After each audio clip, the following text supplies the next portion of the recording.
We would like to welcome you to the Responsible AI in Global Business Conference. Good morning and welcome back to our conference. If you were here last year, or welcome to the School of Management. This is the second year that the school has hosted and organized a conference on AI, and we're delighted to welcome today about 1,000 participants, many of them joining us virtually. You represent more than 100 different organizations, both from the public and private sectors and civil society, and on, as you will experience as we go through our time together today. We have students and faculty from dozens of departments across the university, as well as 30 other universities, including the Haas School of Business at Berkeley, Saïd Business School at Oxford, HEC Paris, and IMD. To all of you who are joining us virtually, welcome.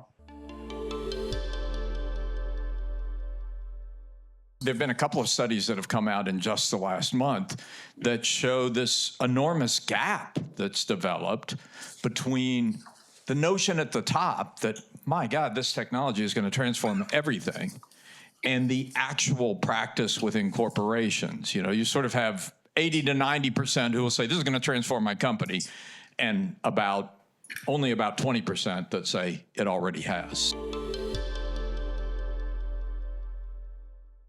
Rob, just to go a little bit deeper, I think you publicly stated that IBM is seeing about $3.5 billion in productivity gains. That is a huge number. How are you getting there?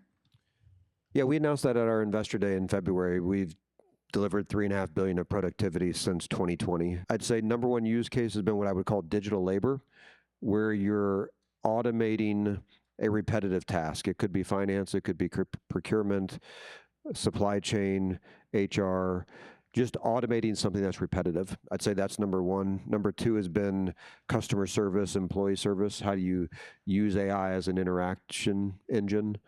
And third, I would say, is really IT automation, everything about how we run technology, using more automation for that. Those are probably the three biggest levers. Jim, you had mentioned earlier, measure, measure, measure.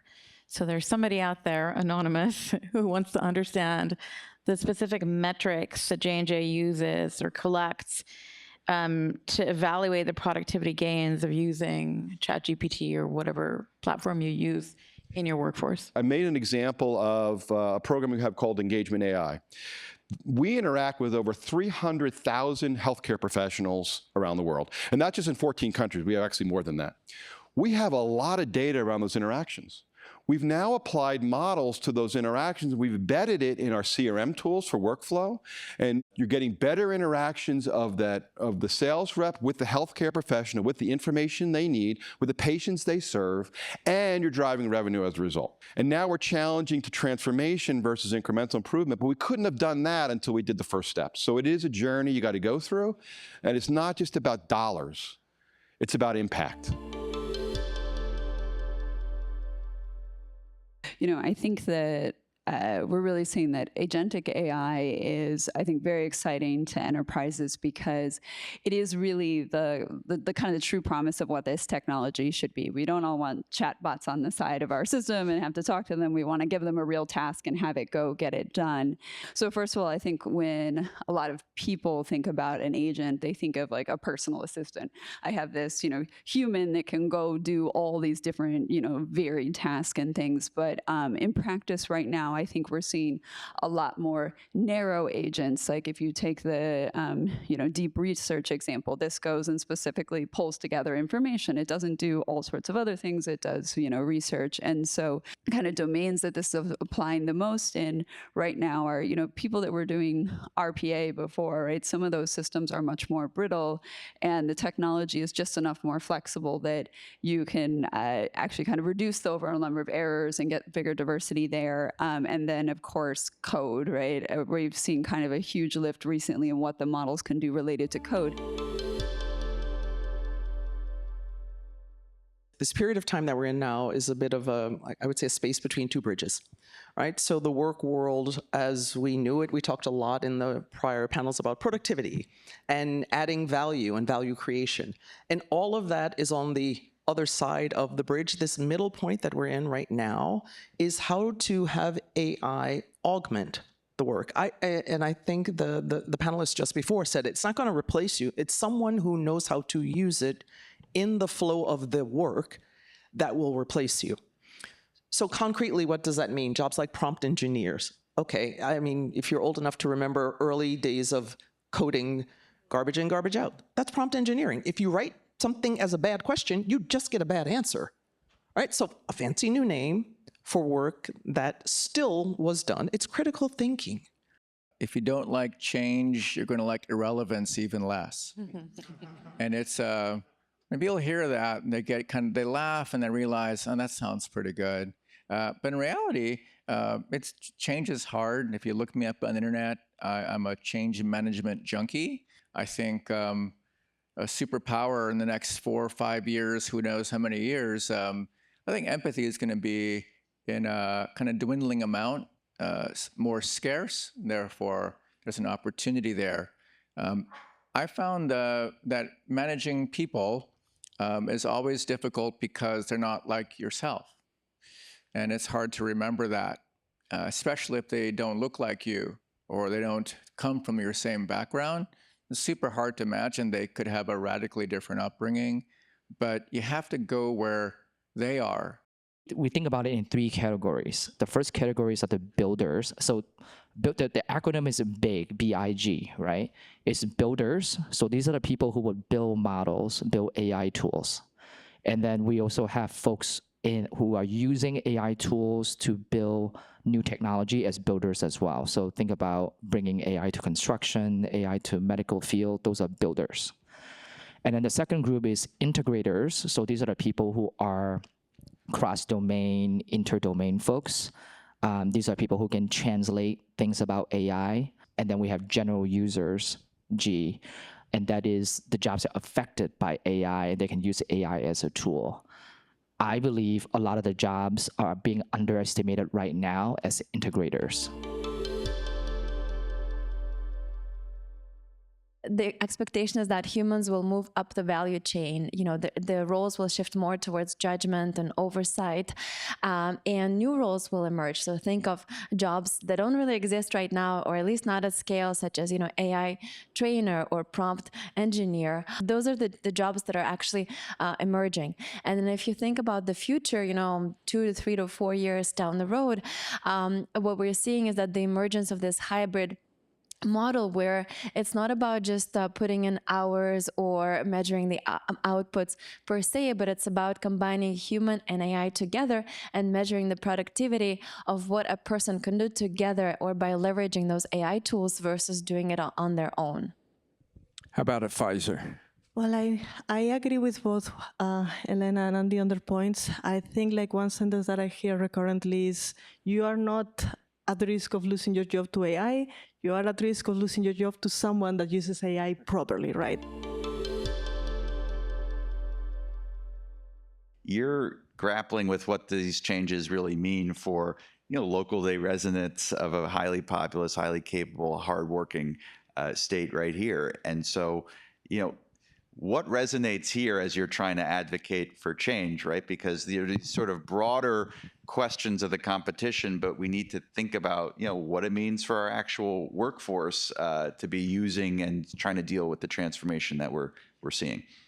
Yeah, I think we need to take lessons from some of the Asian countries, and that they are more heavily invested in education and in workforce development, K-12 education in regards to technology. So one of the things we're looking at doing is creating Connecticut Online AI Academy, which you know, we partnered with Google AI Essentials. We created that last year. We had hoped to educate it, have 1,000 people go through in the first year. We had 1,700 people in the first 2 weeks.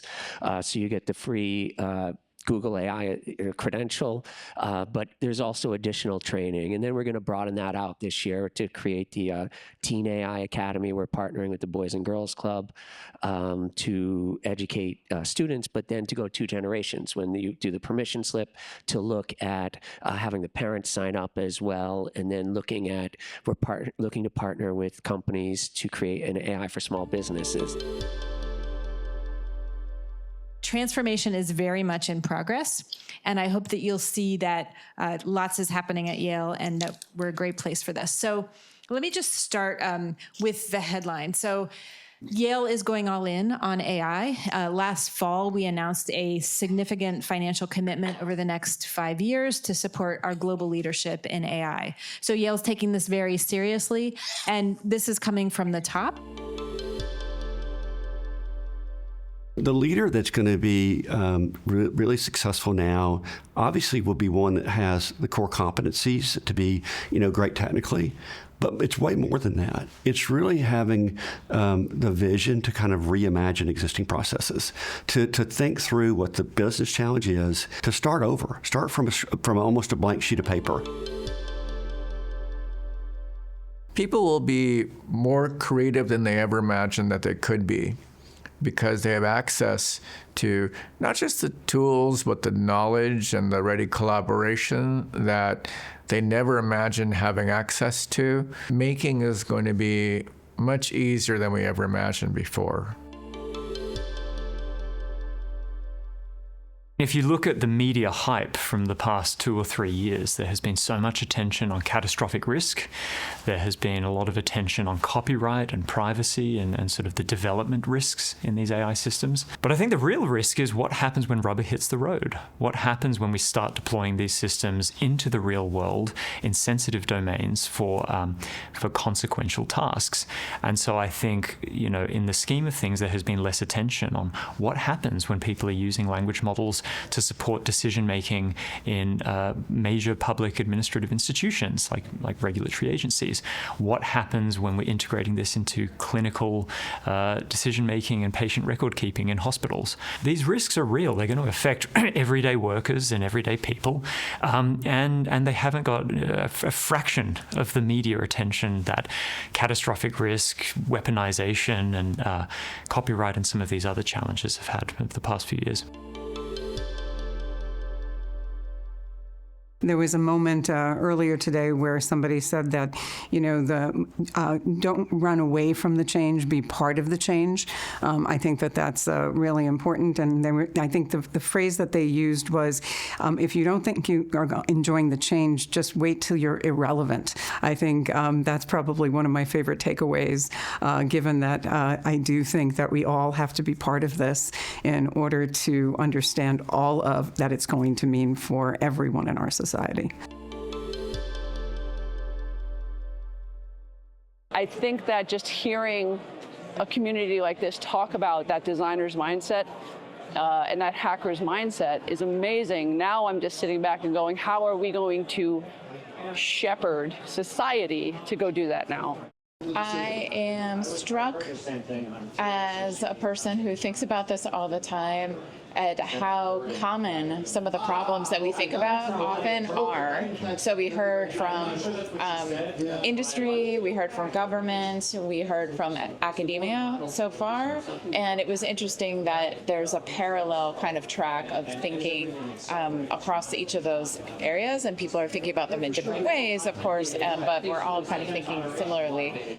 I think the biggest takeaway for me personally is that AI is going to happen with or without you, whether you like it or not. So there's nothing else to do than to adapt and even, get ahead of the game.